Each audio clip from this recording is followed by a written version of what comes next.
வெள்ளிக்கிழமை தோறும் உப்பு வாங்குங்க. வாசலில் கோலம் போடுங்க. காலையும் சாயந்தரமும் விளக்கேற்றுங்க. வீட்டில் நறுமணம் வரும்படியாக சாம்பிராணி ஊதுவத்தி இதுகளெல்லாம் பொருத்தி வைங்க. வாசல் நிலவில் 2 மயிலிறகு ஒட்டி வைங்க. போதுங்களா? இதெல்லாம் பண வரவுக்குரிய விஷயங்கள். நிஷா அதீப், உங்கள் வீட்டு வாசல் நிலவில் 2 மயிலிறகு ஒட்டி வைப்பீங்களா?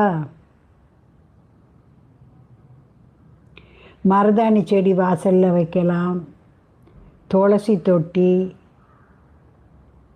இதெல்லாம் பண வரவுக்குள்ள நல்ல அம்சங்கள். வெள்ளிக்கிழமை தோறும் உப்பு வாங்குங்க. வாசலில் கோலம் போடுங்க. காலையும் சாயந்தரமும் விளக்கேற்றுங்க.